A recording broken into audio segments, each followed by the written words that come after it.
The Project Gutenberg ebook of A Shropshire Lad. This ebook is for the use of anyone anywhere in the United States and most other parts of the world at no cost and with almost no restrictions whatsoever.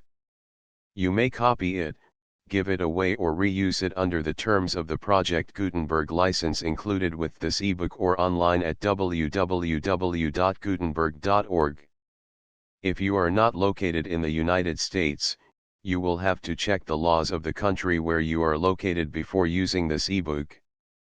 Title: A Shropshire Lad. Author: A E Housman. Release date: May 1, 2004. Ebook number 5720. Most recently updated: February 5, 2013. Language: English. Credits: produced by Albert Imrie and David Widger. Start of the Project Gutenberg ebook. A Shropshire Lad. A Shropshire Lad by A E Housman. Introduction by William Stanley Braithwaite. 1919. Introduction. A Shropshire Lad. Introduction. The method of the poems in A Shropshire Lad illustrates better than any theory how poetry may assume the attire of reality, and yet in speech of the simplest, become in spirit the sheer quality of loveliness.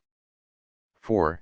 In these unobtrusive pages, there is nothing shunned which makes the spectacle of life parade its dark and painful, its ironic and cynical burdens, as well as those images with happy and exquisite aspects.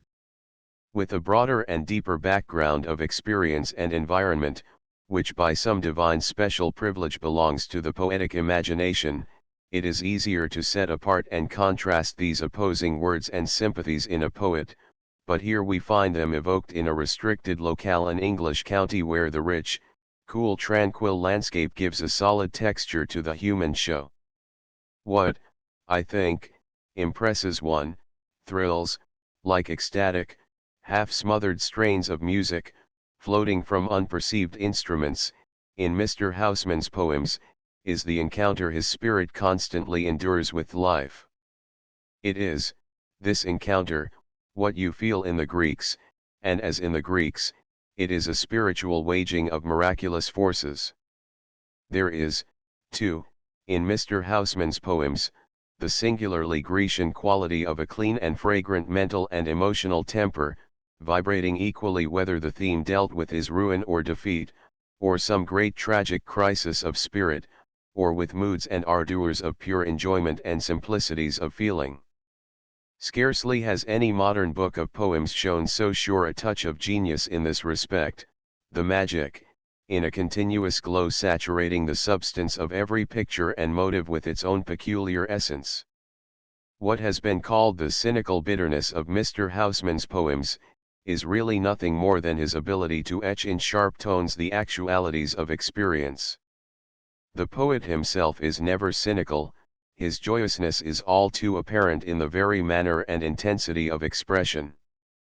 The lads of Ludlow are so human to him, the hawthorn and broom on the Severn shores are so fragrant with associations, he cannot help but compose under a kind of imaginative wizardry of exultation, even when the immediate subject is grim or grotesque.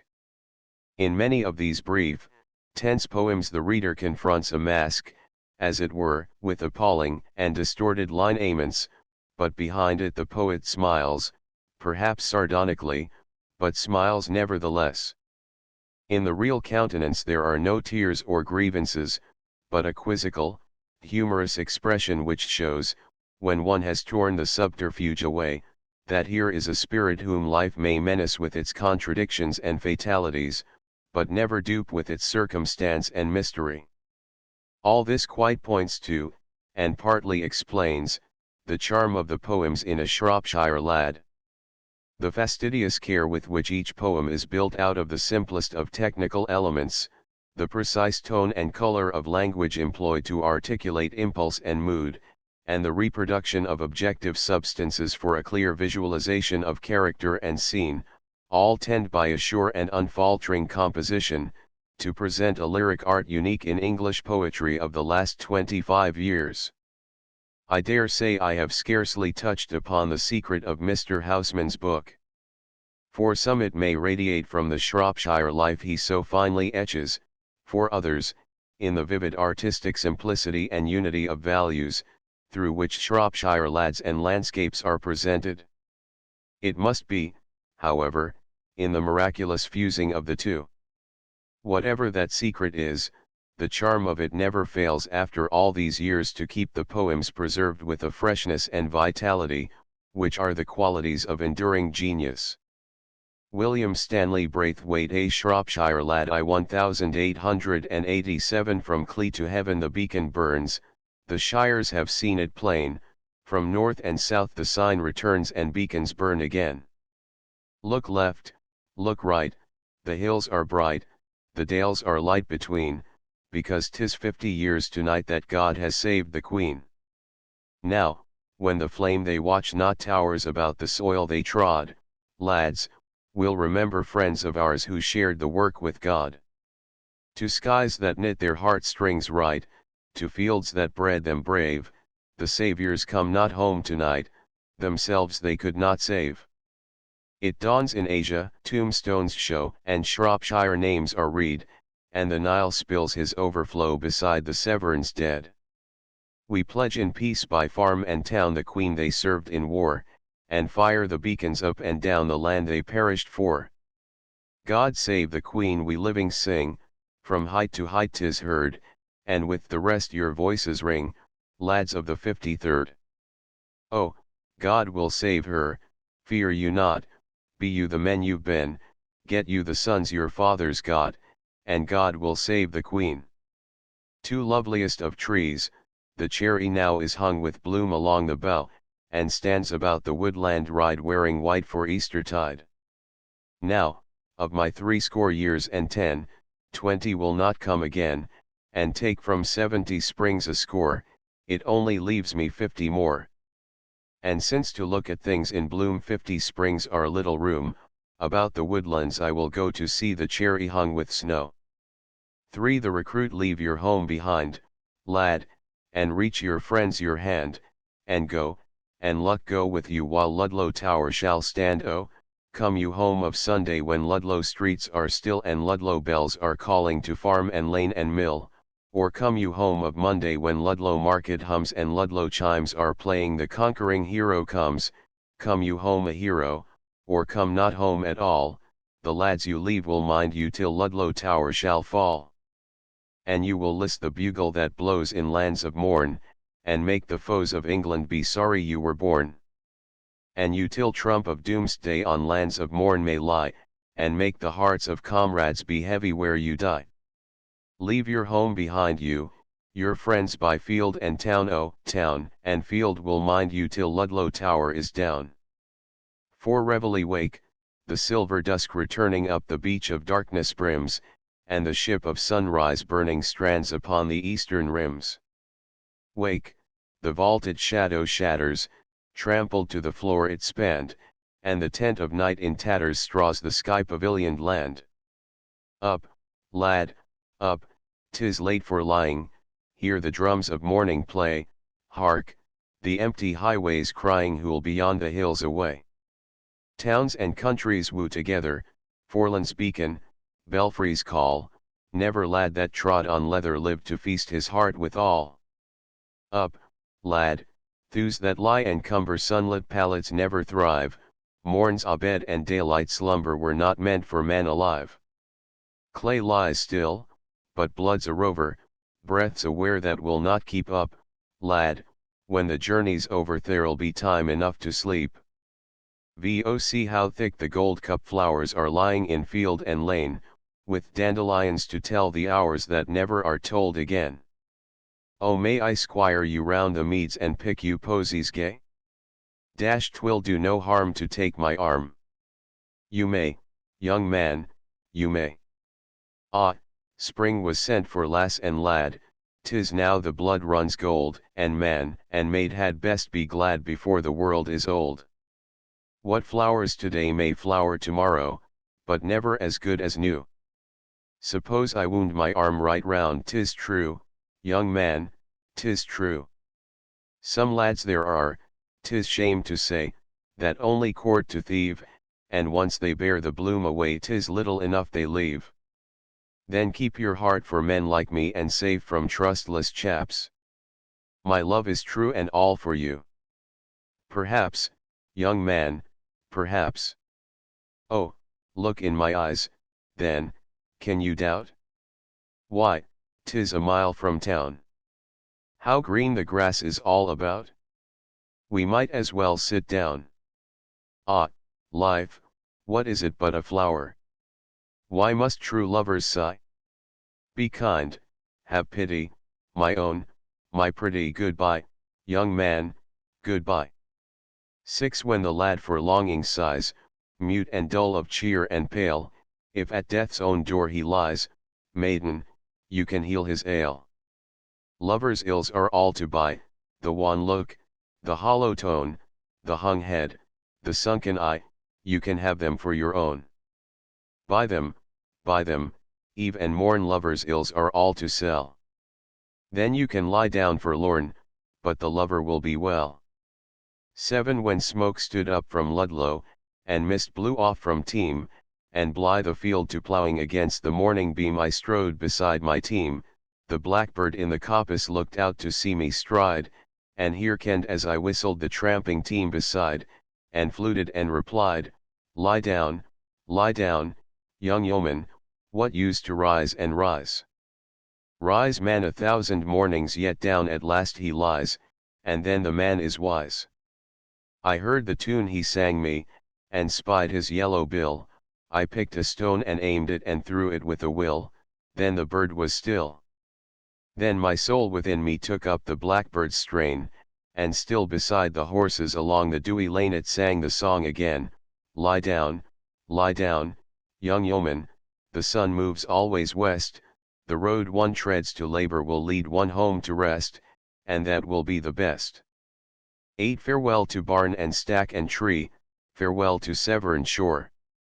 Terence, look your last at me, for I come home no more. The sun burns on the half-mown hill, by now the blood is dried, and Maurice amongst the hay lies still and my knife is in his side. My mother thinks us long away, 'tis time the field were mown. She had 2 sons at rising day, tonight she'll be alone.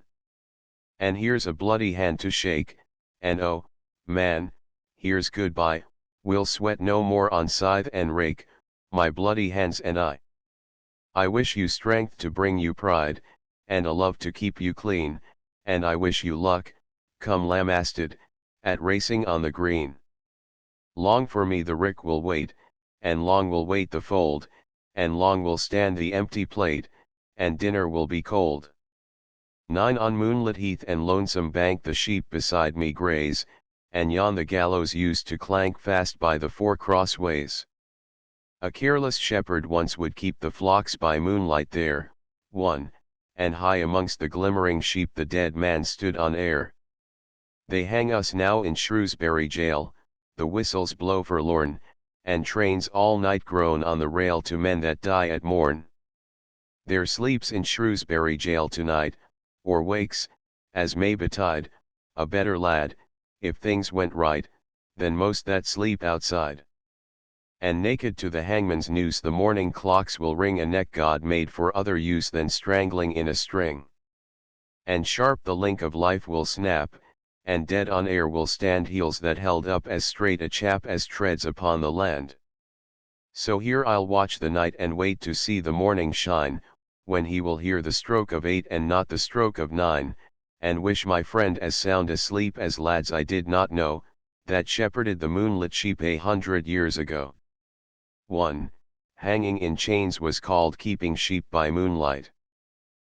March the sun at noon to higher air, unharnessing the silver pair that late before his chariot swam, rides on the gold wool of the ram. So braver notes the stormcock sings to start the rusted wheel of things, and brutes in field and brutes in pen leap that the world goes round again. The boys are up the woods with day to fetch the daffodils away, and home at noonday from the hills they bring no dearth of daffodils. A field for palms the girls repair, and sure enough the palms are there, and each will find by hedge or pond her waving silver-tufted wand. In farm and field through all the shire the eye beholds the heart's desire, ah, let not only mine be vain, for lovers should be loved again. 11 On your midnight pallet lying listen, and undo the door, lads that waste the light in sighing in the dark should sigh no more, night should ease a lover's sorrow, therefore, since I go tomorrow, pity me before. In the land to which I travel, the far dwelling, let me say once, if here the couch is gravel, in a kinder bed I lay, and the breast the darnel smothers rested once upon another's when it was not clay. 12 When I watch the living meet, and the moving pageant file warm and breathing through the street where I lodge a little while, if the heats of hate and lust in the house of flesh are strong, let me mind the house of dust where my sojourn shall be long. In the nation that is not nothing stands that stood before, their revenges are forgot, and the hater hates no more, lovers lying two and two ask not whom they sleep beside, and the bridegroom all night through never turns him to the bride. 13 When I was 21 I heard a wise man say, give crowns and pounds and guineas but not your heart away, give pearls away and rubies but keep your fancy free. But I was 21, no use to talk to me. When I was 21 I heard him say again, the heart out of the bosom was never given in vain, 'tis paid with sighs aplenty and sold for endless rue. And I am 22, and oh, 'tis true, 'tis true. 14 There pass the careless people that call their souls their own, here by the road I loiter, how idle and alone. Ah, past the plunge of plummet, in seas I cannot sound, my heart and soul and senses, world without end, are drowned. His folly has not fellow beneath the blue of day that gives to man or woman his heart and soul away. There flowers no balm to sane him from east of earth to west that's lost for everlasting the heart out of his breast. Here by the laboring highway with empty hands I stroll, sea deep, till doomsday morning, lie lost my heart and soul. 15 Look not in my eyes, for fear they mirror true the sight I see, and there you find your face too clear and love it and be lost like me. 1 The long nights through must lie spent in star-defeated sighs, but why should you as well as I perish? Gaze not in my eyes.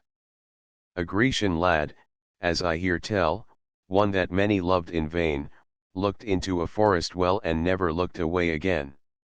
There, when the turf in springtime flowers, with downward eye and gazes sad, stands amid the glancing showers a jonquil, not a Grecian lad. 16 It nods and curtseys and recovers when the wind blows above, the nettle on the graves of lovers that hanged themselves for love. The nettle nods, the wind blows over, the man, he does not move, the lover of the grave, the lover that hanged himself for love. 17 Twice a week the winter thorough here stood I to keep the goal, football then was fighting sorrow for the young man's soul. Now in Maytime to the wicket out I march with bat and pad, see the son of grief at cricket trying to be glad. Try I will, no harm in trying, wonder 'tis how little mirth keeps the bones of man from lying on the bed of earth. 18 Oh, when I was in love with you, then I was clean and brave, and miles around the wonder grew how well did I behave. And now the fancy passes by, and nothing will remain, and miles around they'll say that I am quite myself again. 19 To an athlete dying young the time you won your town the race we chaired you through the marketplace, man and boy stood cheering by, and home we brought you shoulder high. Today, the road all runners come, shoulder high we bring you home, and set you at your threshold down, townsman of a stiller town. Smart lad, to slip betimes away from fields where glory does not stay and early though the laurel grows it withers quicker than the rose.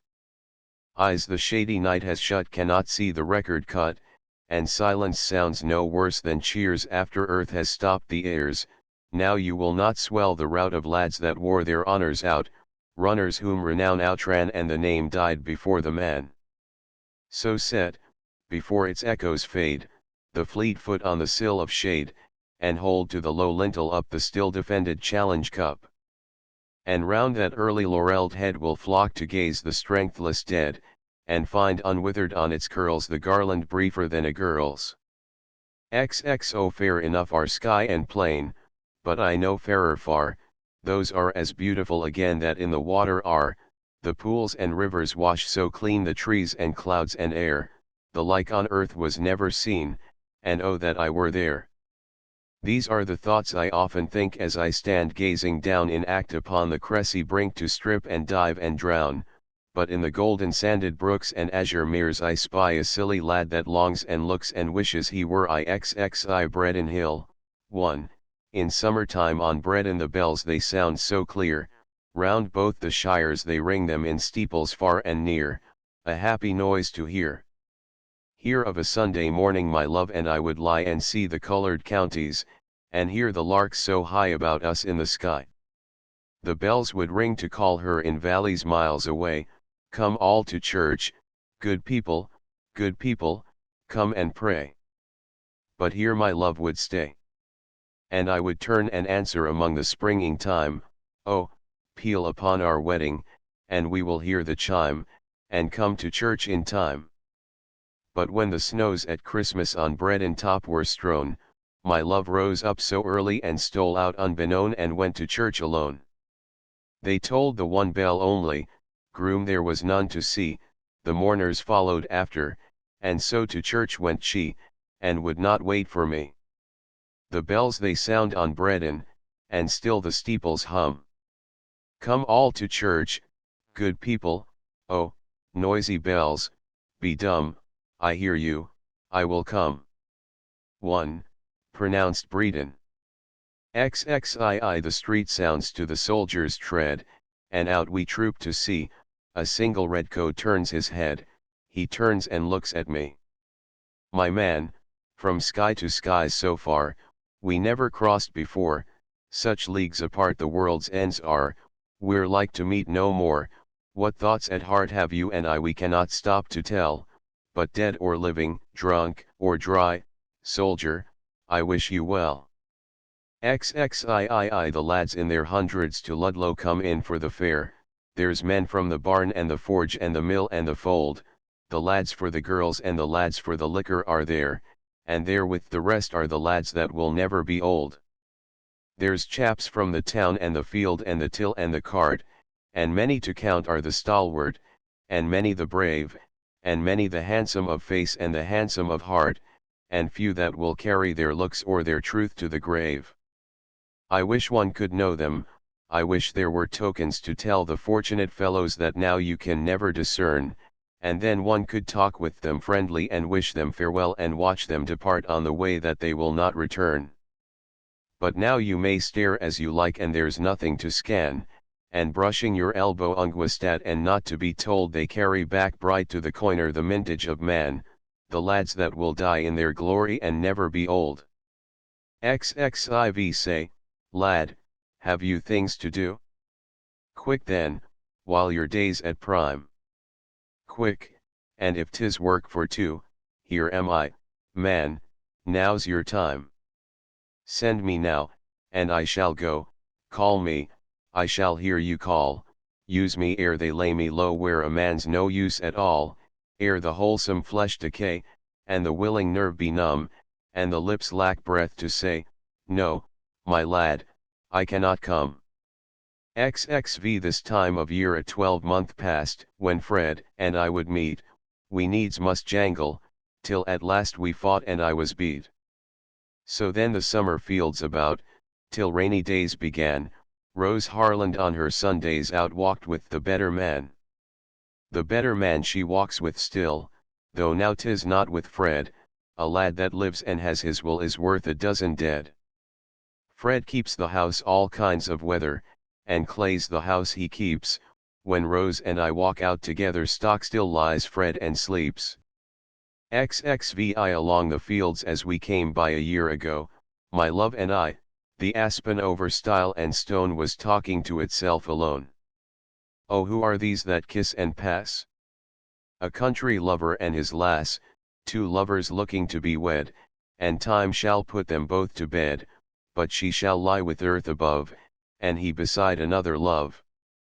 And sure enough beneath the tree there walks another love with me, and overhead the aspen heaves its rainy-sounding silver leaves, and I spell nothing in their stir, but now perhaps they speak to her, and plain for her to understand they talk about a time at hand when I shall sleep with clover clad, and she beside another lad.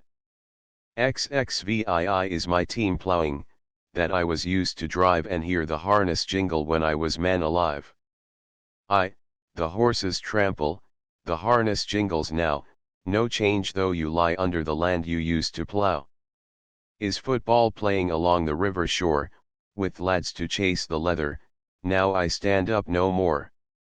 The ball is flying, the lads play heart and soul, the goal stands up, the keeper stands up to keep the goal. Is my girl happy, that I thought hard to leave, and has she tired of weeping as she lies down at eve? She lies down lightly, she lies not down to weep, your girl is well contented. Be still, my lad, and sleep. Is my friend hearty, now I am thin and pine, and has he found to sleep in a better bed than mine? Yes, lad, I lie easy, I lie as lads would choose, I cheer a dead man's sweetheart, never ask me whose. XXVII The Welsh marches high, the veins of Shrewsbury gleam island in Severn stream, the bridges from the steepled crest cross the water east and west. The flag of morn in conqueror's state enters at the English gate, the vanquished eve, as night prevails, bleeds upon the road to Wales. Ages since the vanquished bled round my mother's marriage bed, there the ravens feasted far about the open house of war, when Severn down to build was ran coloured with the death of man, couched upon her brother's grave the Saxon got me on the slave. The sound of fight is silent long that began the ancient wrong, long the voice of tears is still that wept of old the endless ill. In my heart it has not died, the war that sleeps on Severn's side, they cease not fighting, east and west, on the marches of my breast.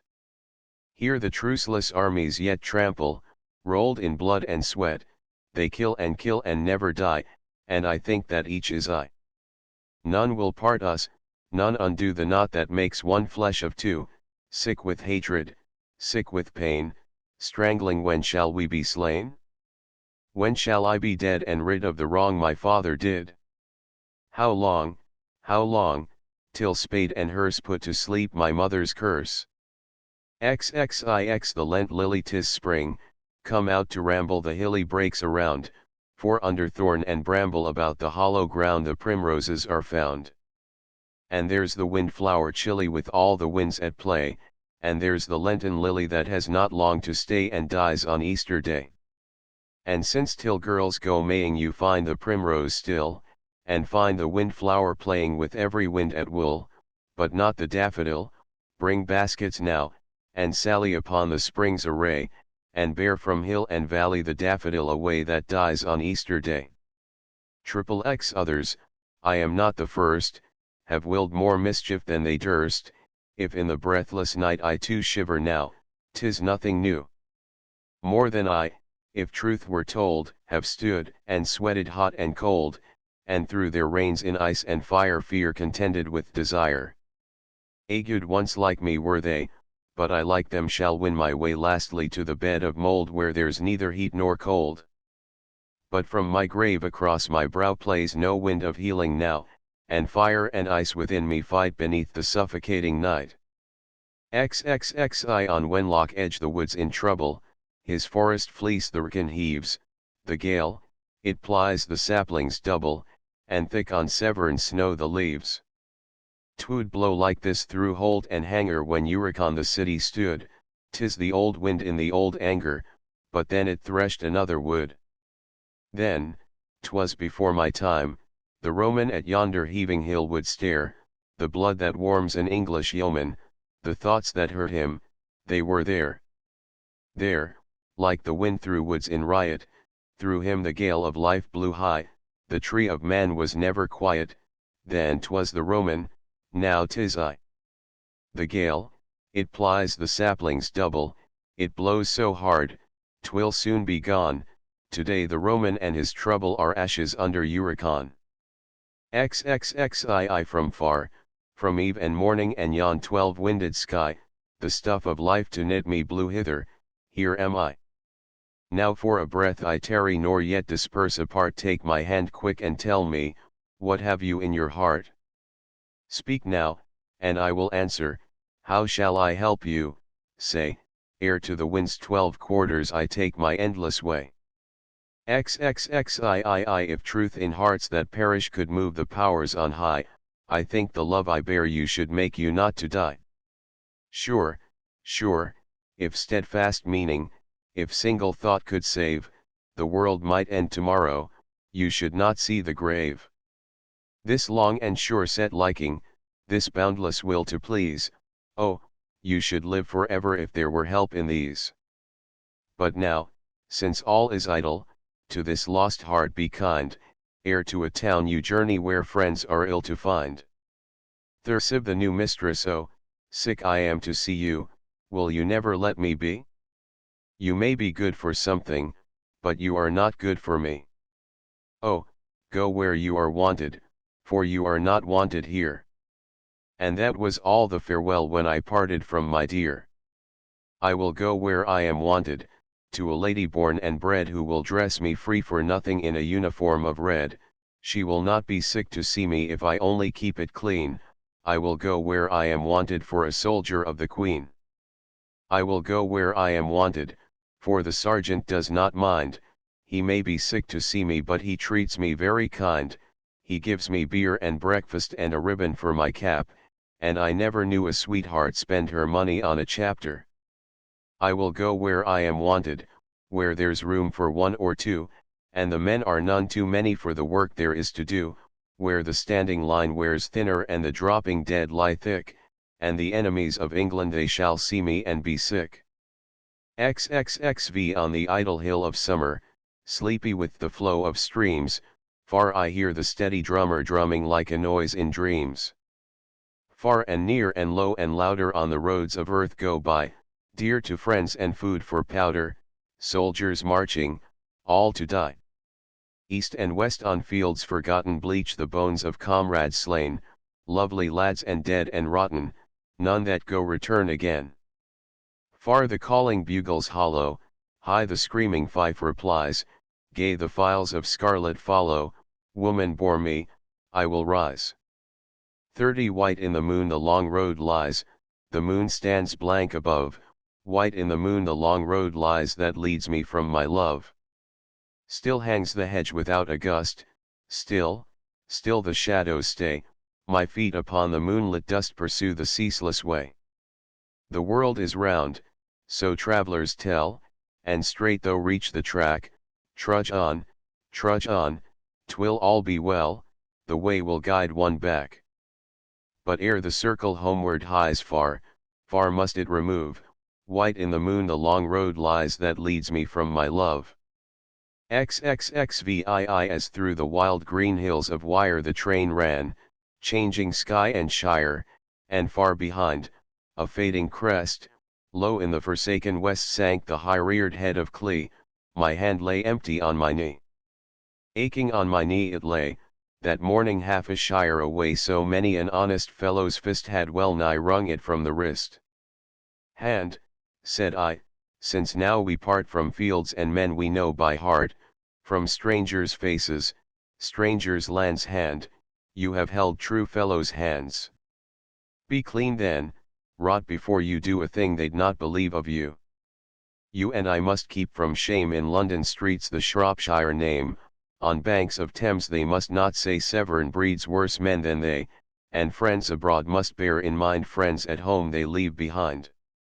Oh, I shall be stiff and cold when I forget you, hearts of gold, the land where I shall mind you not is the land where all's forgot. And if my foot returns no more to Team nor Corve nor Severn shore, luck, my lads, be with you still by falling stream and standing hill, by chiming tower and whispering tree, men that made a man of me. About your work in town and farm still you'll keep my head from harm, still you'll help me, hands that gave a grasp to friend me to the grave. 38 The winds out of the west land blow, my friends have breathed them there, warm with the blood of lads I know comes east the sighing air. It fanned their temples, filled their lungs, scattered their forelocks free, my friends made words of it with tongues that talk no more to me. Their voices, dying as they fly, thick on the wind are sown, the names of men blow soundless by, my fellows and my own. O lads, at home I heard you plain, but here your speech is still, and down the sighing wind in vain you hollow from the hill. The wind and I, we both were there, but neither long abode, now through the friendless world we fare and sigh upon the road. 'Tis time, I think by Wenlock town the golden broom should blow, the hawthorn sprinkled up and down should charge the land with snow. Spring will not wait the loiterer's time who keeps so long away, so others wear the broom and climb the hedgerows heaped with May. O tarnish late on Wenlock edge, gold that I never see, lie long, high snowdrifts in the hedge that will not shower on me. Exhale into my heart an air that kills from yon far country blows, what are those blue remembered hills, what spires, what farms are those? That is the land of lost content, I see it shining plain, the happy highways where I went and cannot come again. Xli in my own shire, if I was sad homely comforters I had, the earth, because my heart was sore, sorrowed for the son she bore, and standing hills, longed to remain, shared their short-lived comrade's pain. And bound for the same bourne as I, on every road I wandered by, trod beside me, close and dear, the beautiful and death-struck year, whether in the woodland brown I heard the beechnut rustle down, and saw the purple crocus pale flower about the autumn dale, or littering far the fields of May lady smocks a bleaching lay, and like a skylit water stood the bluebells in the azured wood. Yonder, lightening other loads, the seasons range the country roads, but here in London streets I ken no such helpmates, only men, and these are not in plight to bear, if they would, another's care. They have enough as 'tis, I see in many an eye that measures me the mortal sickness of a mind too unhappy to be kind. Undone with misery, all they can is to hate their fellow man, and till they drop they needs must still look at you and wish you ill. Xlii the merry guide once in the wind of morning I ranged the Thymy wold, the world-wide air was azure and all the brooks ran gold. There through the dews beside me behold a youth that trod, with feathered cap on forehead, and poised a golden rod. With mien to match the morning and gay delightful guise and friendly brows and laughter he looked me in the eyes. "Oh whence," I asked, "and whither?" He smiled and would not say, and looked at me and beckoned and laughed and led the way.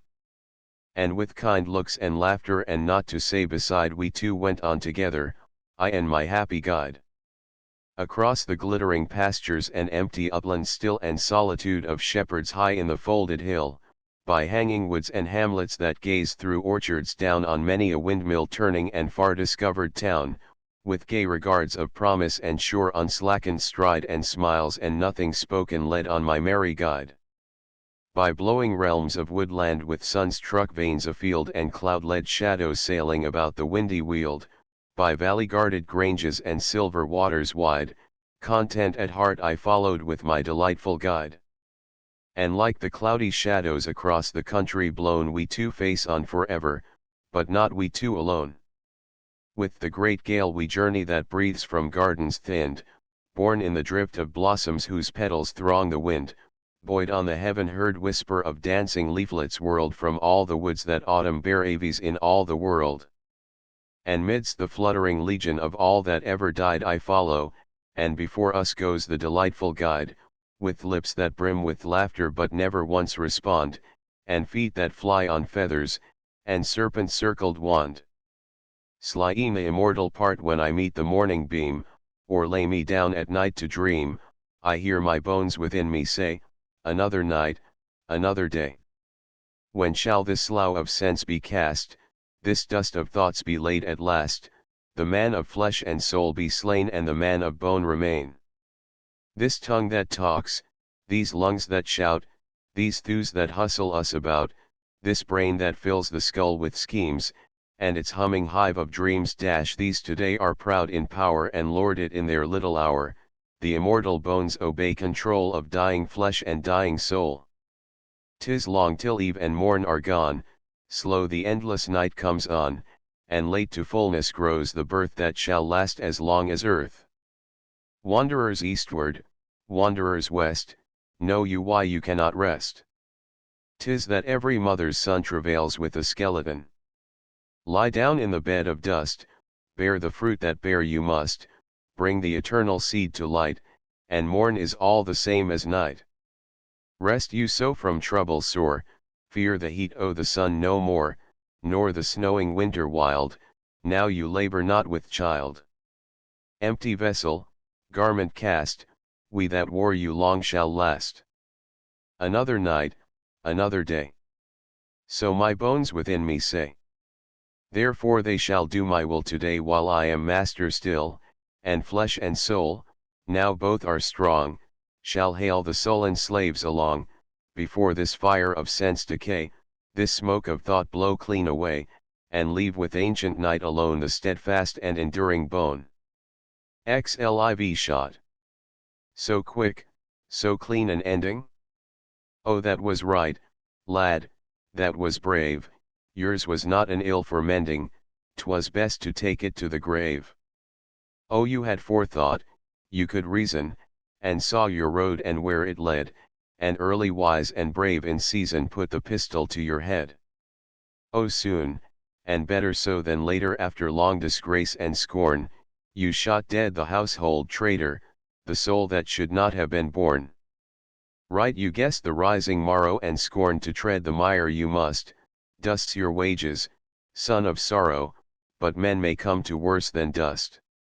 Souls undone, undoing others long time since the tale began. You would not live to wrong your brothers, O lad, you died as fits a man.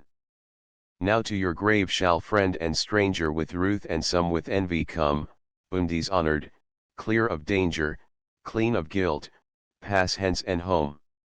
Turn safe to rest, no dreams, no waking, and here, man, here's the wreath I've made, 'tis not a gift that's worth the taking, but wear it and it will not fade. XLV if it chance your eye offend you, pluck it out, lad, and be sound, 'twill hurt, but here are salves to friend you, and many a balsam grows on ground. And if your hand or foot offend you, cut it off, lad, and be whole, but play the man, stand up and end you, when your sickness is your soul. XLV I bring, in this timeless grave to throw, no cypress, somber on the snow, snap not from the bitter yew his leaves that live December through, break no rosemary, bright with rime and sparkling to the cruel clime, nor plod the winter land to look for willows in the icy brook to cast them leafless round him, bring no spray that ever buds in spring.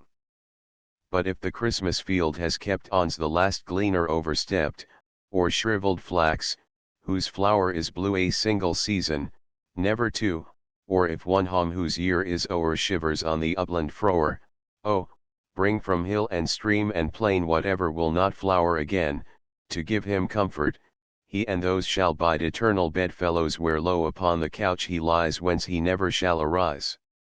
Slady the carpenter's son here the hangman stops his cart, now the best of friends must part. Fare you well, for ill fare I, live, lads, and I will die. Oh, at home had I but stayed prentice to my father's trade, had I stuck to plane and adze, I had not been lost, my lads. Then I might have built perhaps gallows trees for other chaps, never dangled on my own, had I but left ill alone. Now, you see, they hang me high, and the people passing by stop to shake their fists and curse, so 'tis come from ill to worse. Here hang I, and right and left two poor fellows hang for theft, all the same's the luck we prove, though the midmost hangs for love. Comrades all, that stand and gaze, walk henceforth in other ways, see my neck and save your own, comrades all, leave ill alone. Make some day a decent end, shrewder fellows than your friend. Fare you well, for ill fare I, live, lads, and I will die. Slayeth be still, my soul, be still, the arms you bear are brittle, earth and high heaven are fixed of old and founded strong. Think rather call to thought, if now you grieve a little, the days when we had rest, O soul, for they were long.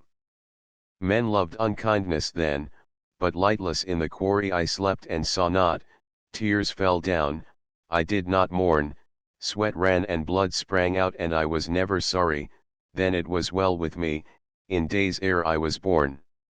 Now, and I muse for why and never find the reason, I pace the earth, and drink the air, and feel the sun.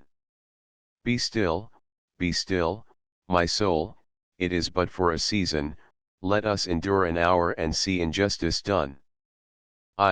Look, high heaven and earth ail from the prime foundation, all thoughts to rive the heart are here, and all are vain, horror and scorn and hate and fear and indignation. Oh, why did I awake? When shall I sleep again? Xlix think no more, lad, laugh, be jolly, why should men make haste to die? Empty heads and tongues a talking make the rough road easy walking, and the feather pate of folly bears the falling sky.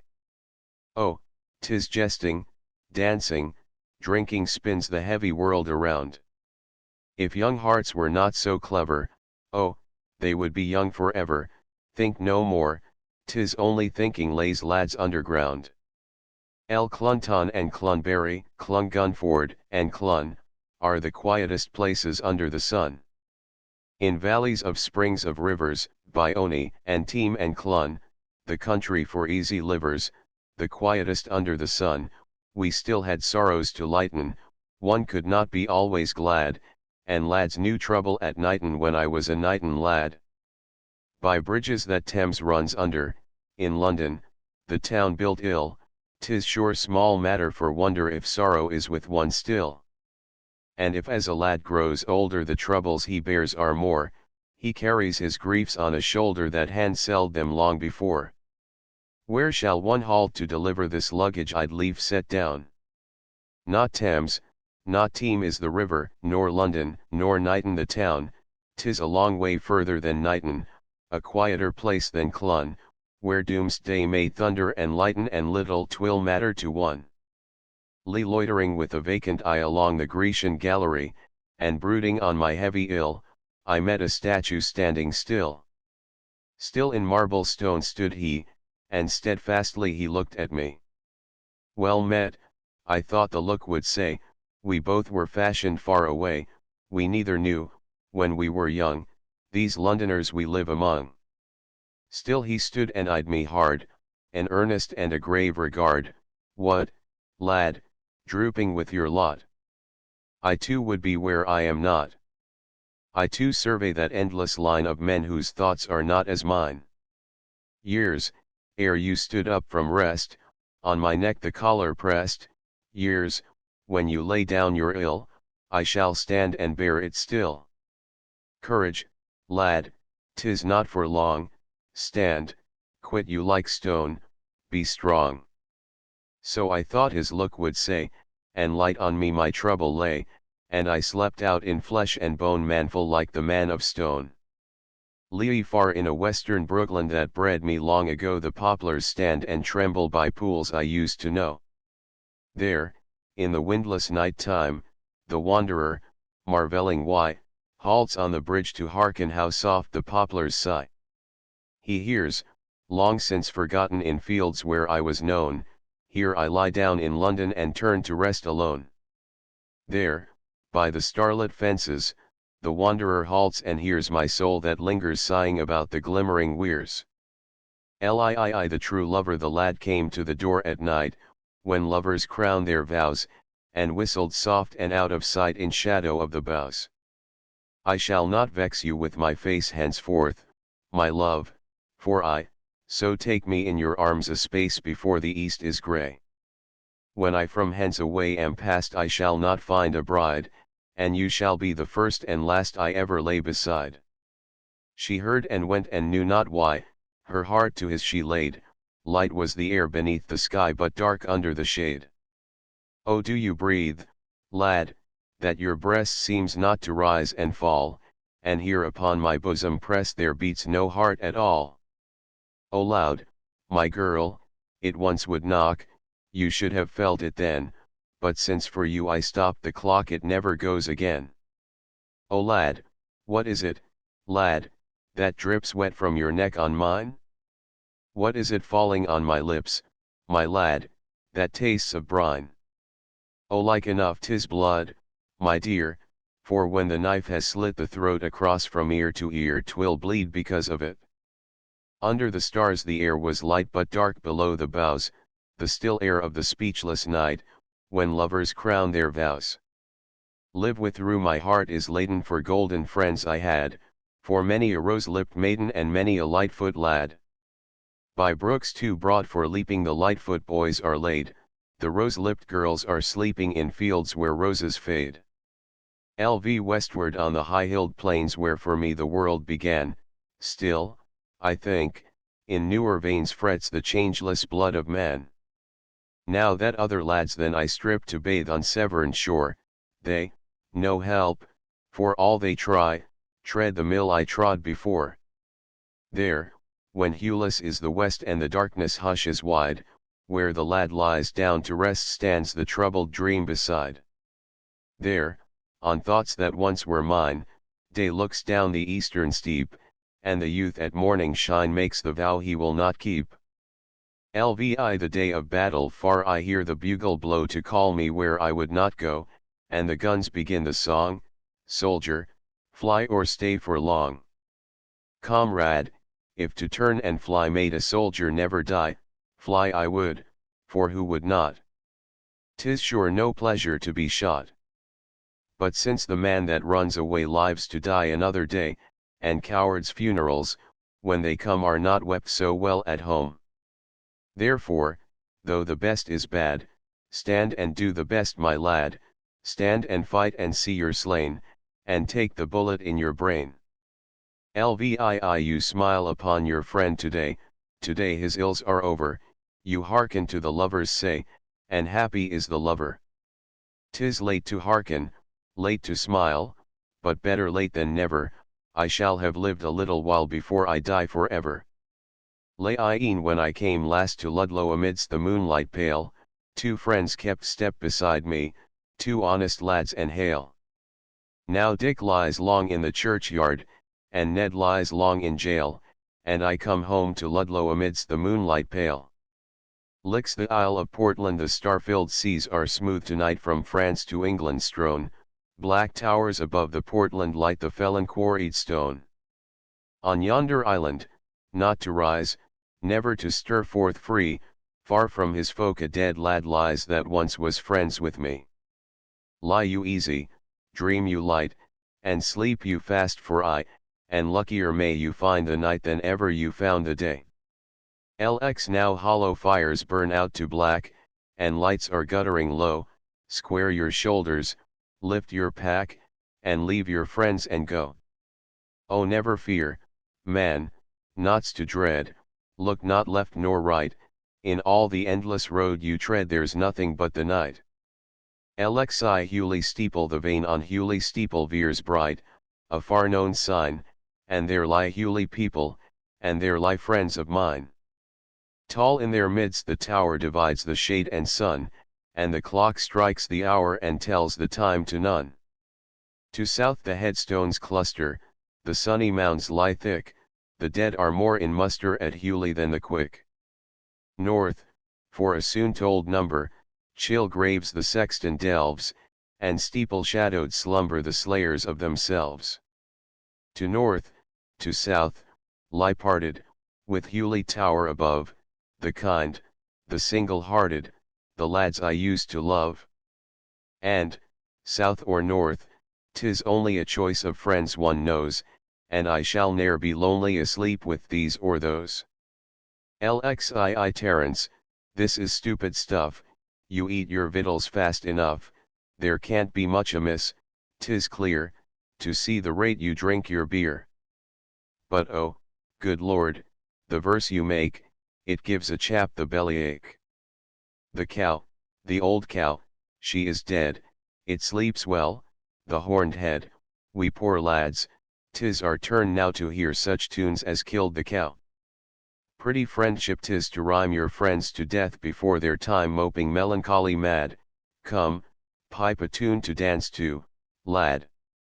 Why, if 'tis dancing you would be, there's brisker pipes than poetry. Say, for what were hop yards meant, or why was Burton built on Trent? Oh, many a peer of England brews livelier liquor than the Muse, and malt does more than Milton can to justify God's ways to man. Ale, man, ale's the stuff to drink for fellows whom it hurts to think, look into the pewter pot to see the world as the world's not. And faith, 'tis pleasant till 'tis past, the mischief is that 'twill not last.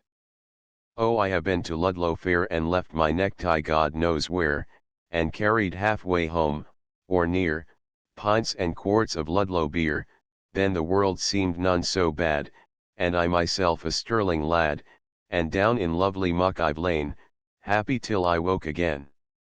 Then I saw the morning sky, hi-oh, the tale was all a lie, the world, it was the old world yet, my things were wet, and nothing now remained to do but begin the game anew.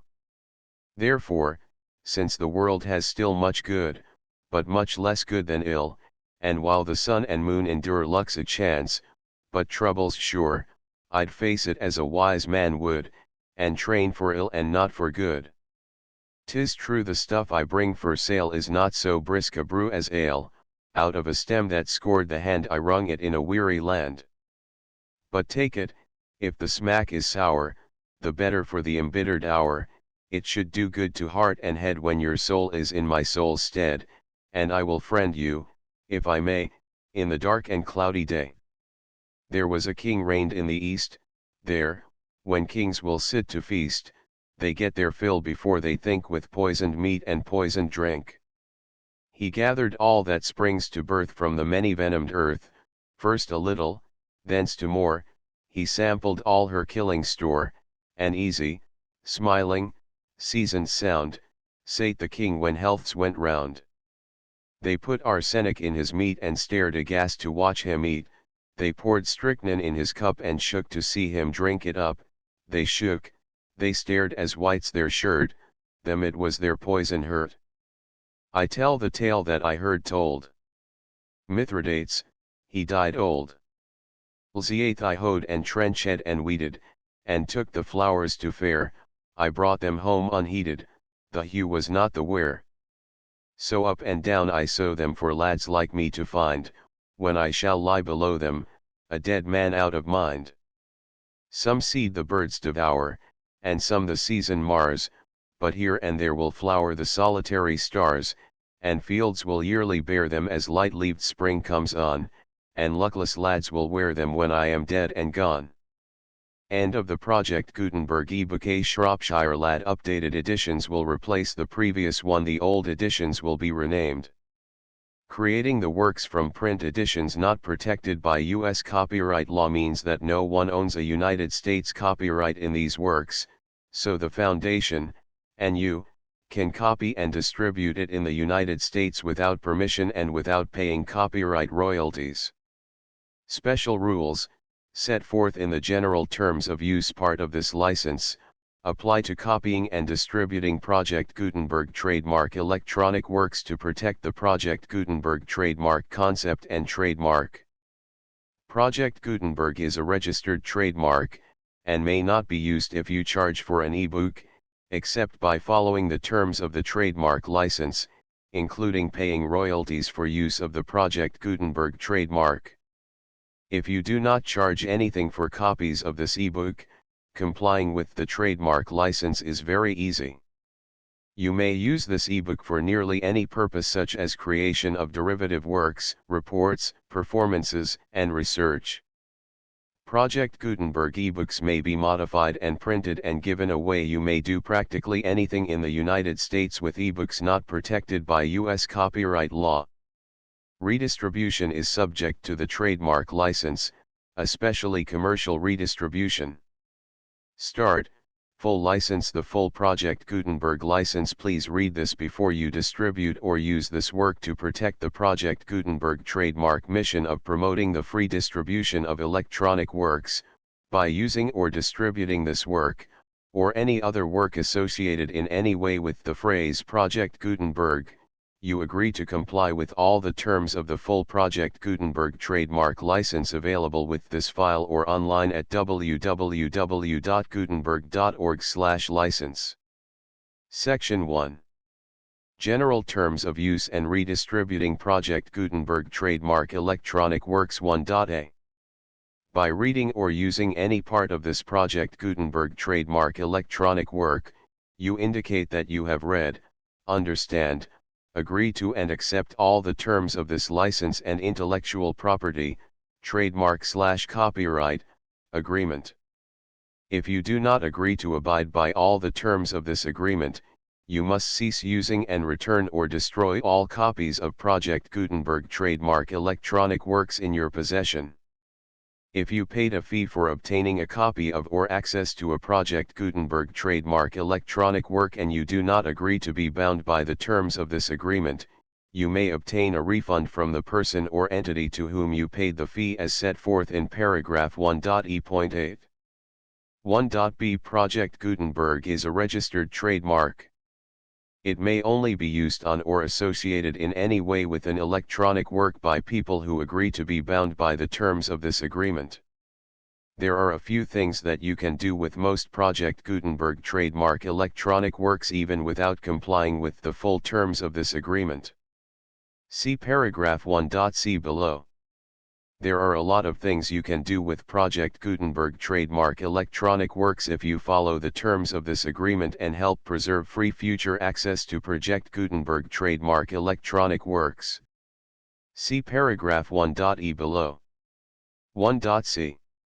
The Project Gutenberg Literary Archive Foundation, the Foundation or PGLOF, owns a compilation copyright in the collection of Project Gutenberg trademark electronic works. Nearly all the individual works in the collection are in the public domain in the United States. If an individual work is unprotected by copyright law in the United States and you are located in the United States, we do not claim a right to prevent you from copying, distributing, performing, displaying, or creating derivative works based on the work as long as all references to Project Gutenberg are removed. Of course, we hope that you will support the Project Gutenberg trademark mission of promoting free access to electronic works by freely sharing Project Gutenberg trademark works in compliance with the terms of this agreement for keeping the Project Gutenberg trademark name associated with the work. You can easily comply with the terms of this agreement by keeping this work in the same format with its attached full Project Gutenberg trademark license when you share it without charge with others. 1.d. The copyright laws of the place where you are located also govern what you can do with this work. Copyright laws in most countries are in a constant state of change. If you are outside the United States, check the laws of your country in addition to the terms of this agreement before downloading, copying, displaying, performing, distributing or creating derivative works based on this work or any other Project Gutenberg trademark work. The Foundation makes no representations concerning the copyright status of any work in any country other than the United States. 1.e. Unless you have removed all references to Project Gutenberg, 1.e.1. The following sentence, with active links to, or other immediate access to, the full Project Gutenberg trademark license must appear prominently whenever any copy of a Project Gutenberg trademark work, any work on which the phrase Project Gutenberg appears, or with which the phrase Project Gutenberg is associated, is accessed, displayed, performed, viewed, copied or distributed. This ebook is for the use of anyone anywhere in the United States and most other parts of the world at no cost and with almost no restrictions whatsoever. You may copy it, give it away or reuse it under the terms of the Project Gutenberg license included with this ebook or online at www.gutenberg.org. If you are not located in the United States, you will have to check the laws of the country where you are located before using this ebook. 1.E.2. If an individual Project Gutenberg trademark electronic work is derived from texts not protected by U.S. copyright law, does not contain a notice indicating that it is posted with permission of the copyright holder, the work can be copied and distributed to anyone in the United States without paying any fees or charges. If you are redistributing or providing access to a work with the phrase Project Gutenberg associated with or appearing on the work, you must comply either with the requirements of paragraphs 1.E.1 through 1.E.7 or obtain permission for the use of the work and the Project Gutenberg trademark as set forth in paragraphs 1.E.8 or 1.E.9. 1.E.3. If an individual Project Gutenberg trademark electronic work is posted with the permission of the copyright holder, your use and distribution must comply with both paragraphs 1.E.1 through 1.E.7 and any additional terms imposed by the copyright holder. Additional terms will be linked to the Project Gutenberg trademark license for all works posted with the permission of the copyright holder found at the beginning of this work. 1.E.4. Do not unlink or detach or remove the full Project Gutenberg trademark license terms from this work, or any files containing a part of this work or any other work associated with Project Gutenberg trademark. 1.E.5. Do not copy, display, perform, distribute or redistribute this electronic work, or any part of this electronic work, without prominently displaying the sentence set forth in paragraph 1.E.1 with active links or immediate access to the full terms of the Project Gutenberg trademark license. 1.E.6.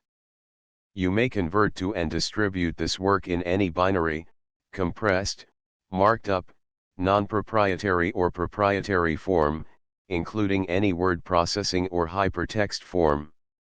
However, if you provide access to or distribute copies of a Project Gutenberg trademark work in a format other than plain vanilla ASCII or other format used in the official version posted on the official Project Gutenberg trademark website, www.gutenberg.org, you must, at no additional cost, fee, or expense to the user, provide a copy, a means of exporting a copy, or a means of obtaining a copy upon request, of the work in its original plain vanilla ASCII or other form. Any alternate format must include the full Project Gutenberg trademark license as specified in paragraph 1.E.1. 1.E.7. Do not charge a fee for access to, viewing, displaying, performing, copying or distributing any Project Gutenberg trademark works unless you comply with paragraph 1.E.8 or 1.E.9. 1.E.8. You may charge a reasonable fee for copies of or providing access to or distributing Project Gutenberg trademark electronic works provided that, you pay a royalty fee of 20% of the gross profits you derive from the use of Project Gutenberg trademark works calculated using the method you already use to calculate your applicable taxes.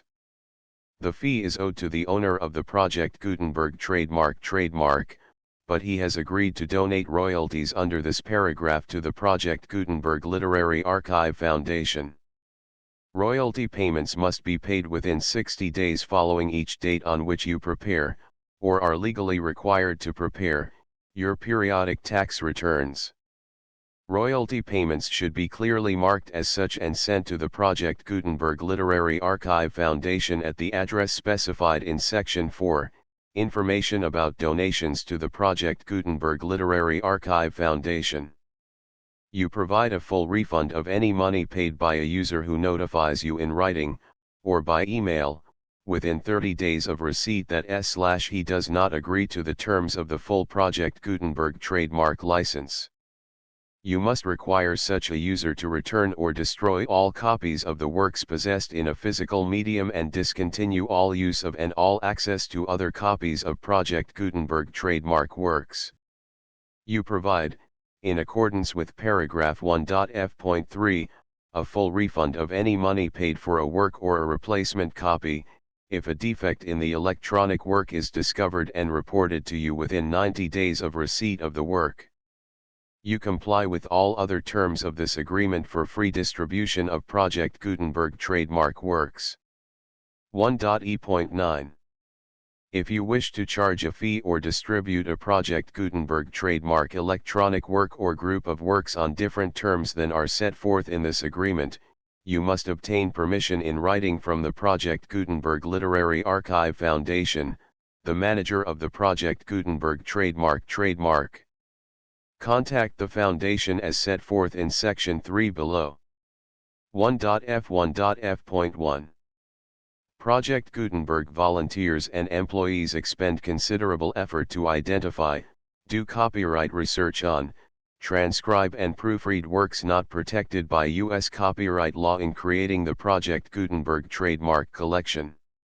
Despite these efforts, Project Gutenberg trademark electronic works, and the medium on which they may be stored, may contain defects, such as, but not limited to, incomplete, inaccurate or corrupt data, transcription errors, a copyright or other intellectual property infringement, a defective or damaged disk or other medium, a computer virus, or computer codes that damage or cannot be read by your equipment. 1.f.2. Limited warranty, disclaimer of damages, except for the right of replacement or refund described in paragraph 1.f.3, the Project Gutenberg Literary Archive Foundation, the owner of the Project Gutenberg trademark, and any other party distributing a Project Gutenberg trademark electronic work under this agreement, disclaim all liability to you for damages, costs, and expenses, including legal fees. You agree that you have no remedies for negligence, strict liability, breach of warranty or breach of contract except those provided in paragraph 1.f.3. You agree that the Foundation, the trademark owner, and any distributor under this agreement will not be liable to you for actual, direct, indirect, consequential, punitive, or incidental damages even if you give notice of the possibility of such damage. 1.f.3. Limited right of replacement or refund. If you discover a defect in this electronic work within 90 days of receiving it, you can receive a refund of the money, if any, you paid for it by sending a written explanation to the person you received the work from. If you received the work on a physical medium, you must return the medium with your written explanation. The person or entity that provided you with the defective work may elect to provide a replacement copy in lieu of a refund. If you received the work electronically, the person or entity providing it to you may choose to give you a second opportunity to receive the work electronically in lieu of a refund. If the second copy is also defective, you may demand a refund in writing without further opportunities to fix the problem. 1.f.4. Except for the limited right of replacement or refund set forth in paragraph 1.f.3, this work is provided to you as is, with no other warranties of any kind, express or implied, including but not limited to warranties of merchantability or fitness for any purpose. 1.f.5. Some states do not allow disclaimers of certain implied warranties or the exclusion or limitation of certain types of damages. If any disclaimer or limitation set forth in this agreement violates the law of the state applicable to this agreement, the agreement shall be interpreted to make the maximum disclaimer or limitation permitted by the applicable state law. The invalidity or unenforceability of any provision of this agreement shall not void the remaining provisions. 1.f.6. Indemnity. You agree to indemnify and hold the Foundation, the trademark owner, any agent or employee of the Foundation, anyone providing copies of Project Gutenberg trademark electronic works in accordance with this agreement, and any volunteers associated with the production, promotion, and distribution of Project Gutenberg trademark electronic works, harmless from all liability, costs, and expenses, including legal fees, that arise directly or indirectly from any of the following which you do or cause to occur. A. Distribution of this or any Project Gutenberg trademark work. B. Alteration, modification, or additions or deletions to any Project Gutenberg trademark work, and C.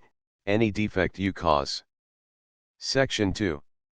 Information about the mission of Project Gutenberg trademark. Project Gutenberg trademark is synonymous with the free distribution of electronic works in formats readable by the widest variety of computers, including obsolete, old, middle-aged, and new computers.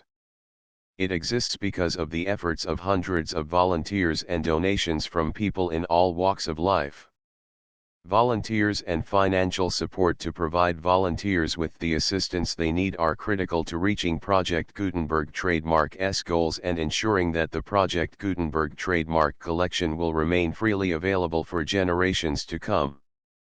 In 2001, the Project Gutenberg Literary Archive Foundation was created to provide a secure and permanent future for Project Gutenberg trademark and future generations. To learn more about the Project Gutenberg Literary Archive Foundation and how your efforts and donations can help, see sections 3 and 4 and the Foundation information page at www.gutenberg.org. Section 3. Information about the Project Gutenberg Literary Archive Foundation. The Project Gutenberg Literary Archive Foundation is a non-profit 501(c)(3) educational corporation organized under the laws of the state of Mississippi and granted tax-exempt status by the Internal Revenue Service. The Foundation's IN or federal tax identification number is 64-6221541. Contributions to the Project Gutenberg Literary Archive Foundation are tax-deductible to the full extent permitted by U.S. federal laws and your state's laws. The Foundation's business office is located at 809 North 1500 West, Salt Lake City, Utah 84116801596-1887. Email contact links and up-to-date contact information can be found at the Foundation's website and official page at www.gutenberg.org/contact. Section 4. Information about donations to the Project Gutenberg Literary Archive Foundation. Project Gutenberg trademark depends upon and cannot survive without widespread public support and donations to carry out its mission of increasing the number of public domain and licensed works that can be freely distributed in machine-readable form accessible by the widest array of equipment, including outdated equipment. Many small donations, $1 to $5,000, are particularly important to maintaining tax-exempt status with the IRS. The Foundation is committed to complying with the laws regulating charities and charitable donations in all 50 states of the United States. Compliance requirements are not uniform and it takes a considerable effort, much paperwork, and many fees to meet and keep up with these requirements. We do not solicit donations in locations where we have not received written confirmation of compliance. To send donations or determine the status of compliance for any particular state, visit www.gutenberg.org/donate. While we cannot and do not solicit contributions from states where we have not met the solicitation requirements, we know of no prohibition against accepting unsolicited donations from donors in such states who approach us with offers to donate. International donations are gratefully accepted, but we cannot make any statements concerning tax treatment of donations received from outside the United States. U.S. laws alone swamp our small staff. Please check the Project Gutenberg web pages for current donation methods and addresses. Donations are accepted in a number of other ways, including checks, online payments, and credit card donations. To donate, please visit www.gutenberg.org/donate. Section 5. General information about Project Gutenberg Trademark Electronic Works. Professor Michael S. Hart was the originator of the Project Gutenberg trademark concept of a library of electronic works that could be freely shared with anyone. For 40 years, he produced and distributed Project Gutenberg trademark ebooks with only a loose network of volunteer support. Project Gutenberg trademark ebooks are often created from several printed editions, all of which are confirmed as not protected by copyright in the US unless a copyright notice is included. Thus, we do not necessarily keep ebooks in compliance with any particular paper edition. Most people start at our website, which has the main PG search facility, www.gutenberg.org. This website includes information about Project Gutenberg trademark, including how to make donations to the Project Gutenberg Literary Archive Foundation, how to help produce our new ebooks, and how to subscribe to our email newsletter to hear about new ebooks. A Shropshire Lad Introduction by William Stanley Braithwaite. 1919 Introduction. A Shropshire Lad, the full Project Gutenberg license.